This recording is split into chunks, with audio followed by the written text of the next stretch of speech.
پاکستان میں عام انتخابات کے انعقاد کی تاریخ کا اعلان ہو چکا ہے اور اس وقت جو معاملہ سب سے زیادہ زیر بحث ہے وہ ہے لیول پلاننگ فیلڈ۔ پاکستان کی سیاسی تاریخ میں انتخابی نتائج اکثر متنازع رہے ہیں۔ یوں بعض ازاں تشکیل پانے والی حکومتیں سیاسی عدم استحکام کا شکار رہی ہیں۔ دیکھا جائے تو یہ بحث خاصی قابل تشویش قرار دی جا سکتی ہے۔ تاہم پاکستان میں لیول پلاننگ فیلڈ سے مراد کیا ہے؟ کیا یہ ایسا میدان جو ایک جماعت کے لیے ہموار اور دوسری کے لیے کھڑا ہوا ہو کہ تمام سیاسی جماعتیں اور سٹیک ہولڈرز کو انتخاب میں اترنے کے یکساں مواقع حاصل ہوں؟ اس وقت صورتحال کیا ہے؟ کس جماعت کو سب سے زیادہ تشویش ہے اور کیوں؟ ان پہلوؤں کا یہاں جائزہ لینے کی کوشش کرتے ہیں۔ پاکستان میں نئے الیکشن کی تاریخ کا اعلان ہو چکا ہے، مگر سن 2018 میں حکومت سازی کرنے والی جماعت پاکستان تحریک انصاف اس وقت ٹوٹ پھوٹ کا شکار ہے اور اس جماعت کے چیئرمین اور سابق وزیر اعظم عمران خان جیل میں ہیں۔ سن 2018 میں مسلم لیگ نون کے قائد میاں محمد نواز شریف اور ان کی بیٹی مریم نواز جیل میں تھے اور ان سے متعلق کرپشن کی کہانیاں زبان زد عام تھیں۔ سن 2013 میں آئین کے آرٹیکل 62 اور 63 کا بڑا شور تھا۔ امیدواروں کی اہلیت کو مذہبی سوالات کے ذریعے جانچنے کی کوشش کی جاتی رہی۔ سن 2018 کے عام انتخابات میں جعلی ڈگریاں پر بعض امیدوار نااہل قرار پائے۔ چودھری شجاعت نے اپنی کتاب میں لکھا ہے کہ پی پی کا مشرف کے ساتھ معاہدہ ہو گیا تھا، ہمیں ہروانے کے لیے پکا بندوبست کیا گیا۔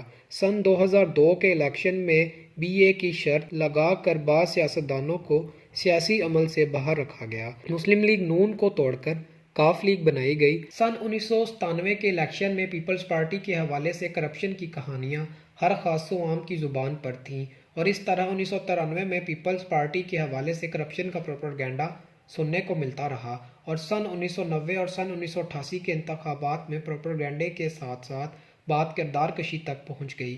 پیپلز پارٹی کے خلاف آئی جی آئی اتحاد بنا اور کھلم کھلا پیسہ خرچ کیا گیا اور سن 1985 کا الیکشن تو نرالا ثابت ہوا، الیکٹیبلز اور برادری کلچرز کی راہ ہموار ہوئی اور سن 1977 کے الیکشن میں سیاسی اتحاد بنا جس نے نتائج کو تسلیم نہ کیا، سیاسی بساط پیٹ دی گئی اور اس طرح 1970 کے الیکشن میں دائیں بازو کی جماعتوں کو اخلاقی و مالی سپورٹ بھی مہیا ہوئی۔ نون سے وابستہ حلقوں کا کہنا ہے نون لیگ کو کم از کم سن 1997 کے بعد کبھی لیول پلینگ فیلڈ نہ مل سکی، جس کی وجہ یہ بتائی جاتی ہے کہ سن 2002 کے الیکشن میں مسلم لیگ نون کو توڑ کر کاف لیگ بنائی گئی اور سن 2008 کے الیکشن میں اسٹیبلشمنٹ اور بے نظیر بھٹو کے مابین پرویز مشرف کو صدر بنانے کے معاملے پر معاملات طے پا گئے تھے، جس کی وجہ سے پیپلز پارٹی کو لیول پلینگ فیلڈ میسر آیا، لیکن بے نظیر بھٹو اور پرویز مشرف کے درمیان ڈیل کے اثر کو پیپلز پارٹی رہنما فیصل کریم کنڈی رد کرتے رہے۔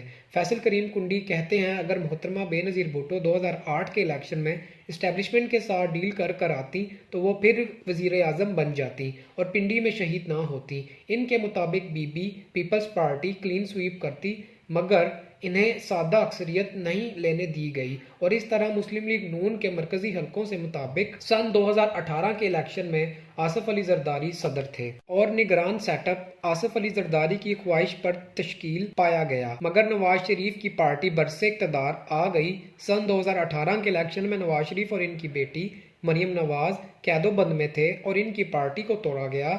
یوں پی ٹی آئی کے لیے لیول پلینگ فیلڈ بنائی گئی اور مسلم لیگ نون کو الیکشن لڑنے کے لیے یکساں مواقع میسر نہ آ سکے۔ اگر حالیہ وقت میں دیکھا جائے تو لیول پلینگ فیلڈ میسر ہونے کا طعنہ مسلم لیگ نون کو سننے کو مل رہا ہے۔ اس ضمن میں پاکستان مسلم لیگ نون کے سینئر رہنما زبیر عمر کہتے ہیں کہ سن 2018 میں میاں نواز شریف اور مریم نواز جیل میں تھے، حنیف عباسی اور دانیال عزیز کو نااہل قرار دیا گیا تھا، ہم اس وقت بھی فری اینڈ فیئر الیکشن چاہتے تھے اور اب بھی مطالبہ یہی ہے۔ مزید ایسی ویڈیوز دیکھنے کے لیے ہمارے چینل کو سبسکرائب کریں اور بیل آئیکن کو دبانا نہ بھولیں۔